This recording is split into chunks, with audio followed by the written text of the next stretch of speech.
Melihat dari Viti tadi, nampaknya saya akan ke Bu Lilis Komariah terlebih dahulu. Bu Lilis, kalau kita bicara soal background atau latar belakang daripada kasus ini adalah warga miskin yang nampaknya ingin mengadu nasib untuk bekerja.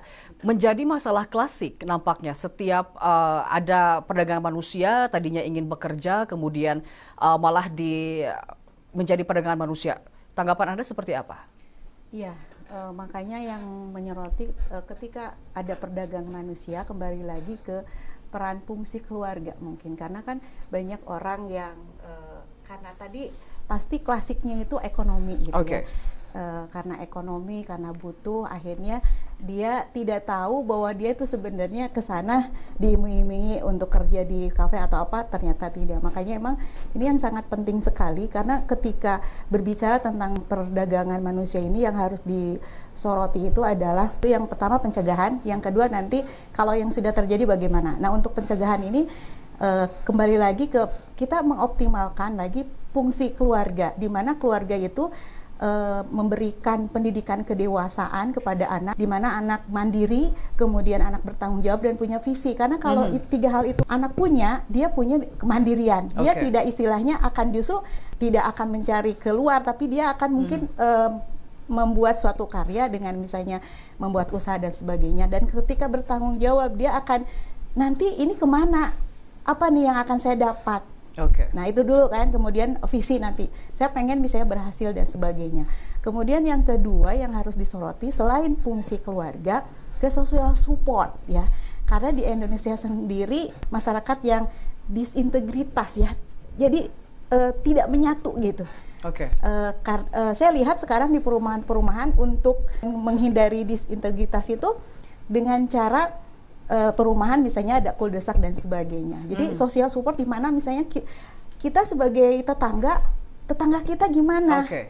Kelaparan tidak, dia lagi bersedih tidak, aware begitu aware ya? Iya betul, ada social support yang kita berikan gitu. Kemudian yang ketiga nanti kalau sudah ada kejadian pastikan, apalagi misalnya ini korban dijual kemudian ada pelecehan seksual, biasanya yang terjadi trauma. Nah ini trauma ini harus ditangani, kalau tidak ditangani kan dampaknya juga buruk. Baik, Bu Neti, sebelumnya kami turut prihatin terkait dengan kasus di Situbondo ini. Ada 12 perempuan begitu yang nampaknya menjadi korban daripada human trafficking ini. Kalau kita bicara soal ini, mengapa kemudian harus Kota Bandung gitu?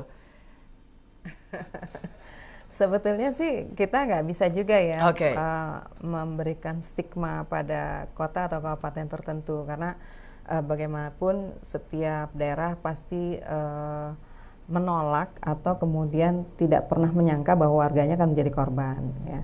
Namun tentu saja kalau kita bicara tentang trafficking, tadi Ibu Lilis katakan kan salah satunya trafficking ini sebuah misteri yang harus kita bongkar dari hulu ke hilir ya.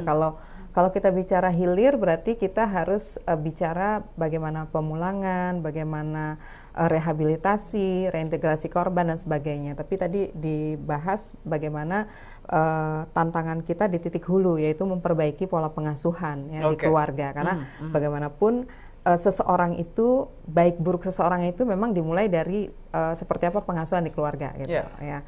Nah, masalahnya ketika kemudian kita bicara titik hulu, nah inilah yang kemudian mengisi ruang-ruang, mengisi kawasan, mengisi daerah, mengisi sebuah kota, mengisi sebuah kabupaten. Nah, sekarang kita merujuklah pada data BKKBN, pada buku tentang profil keluarga Indonesia. Hampir 60% kepala keluarga di Indonesia ini lulusan SD dan SMP. Gitu. Jadi bisa kita bayangkan jenis pengasuhan yang bisa diselenggarakan oleh pasangan orang tua. Ya, apalagi kalau kemudian menikahnya tanpa visi, menikahnya tanpa perencanaan. Ya, sehingga yang penting saya sudah mengganti status di KTP saya dari lajang menjadi menikah, kan begitu. Nah, ini lebih berbahaya lagi, sehingga kalau kemudian kita bicara mengapa kemudian daerah ini banyak ya. Saya mengajak kita semua untuk melakukan sebuah kajian lah ya. Yang pertama kajian demografi, seperti apa profil keluarga di daerah tersebut. Nah yang kemudian kajian yang lebih bersifat sosiologis ya, bagaimana tingkat pertumbuhan di sebuah kawasan. Kalau tingkat pertumbuhan ekonominya bagus, saya kok melihat bahwa ini bukan hanya persoalan demografis ya, ketidakmampuan orang tua, tapi memang apa kalau kita bilang dalam teori motivasi itu ada pull factor ya, daya tarik dari luar yang luar biasa. Nah, anak-anak kita mungkin dididik dengan baik-baik dari rumah ya, tapi kemudian pull factornya terlalu kuat ya. Ajakan untuk atau gaya hidup yang mereka anut menuntut mereka harus memiliki uang banyak untuk membeli baju bermerek, jam tangan, handphone yang bermerek dan sebagainya.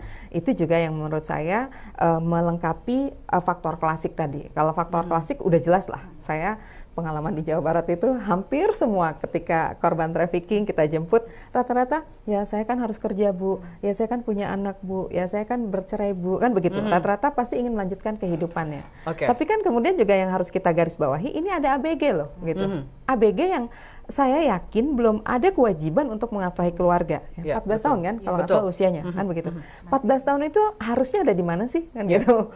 Harusnya gitu ya. Dalam bayangan kita 14 tahun itu sekolah kan gitu. Masih seneng-senengnya didekep orang tua, masih seneng-senengnya ngumpulin buku. Kalau dulu zaman kita kan gitu ya. Buku kenangan, buku apalah dengan teman begitu kan. Nah, 14 tahun ini kok sudah bisa ditipu oleh iming-iming yang it is too good to be true kan gitu. Kok bisa ya gitu, kerja di salon, saya sendiri nggak pernah ikut diklat gimana ngeblow, gimana mengeriting kan begitu.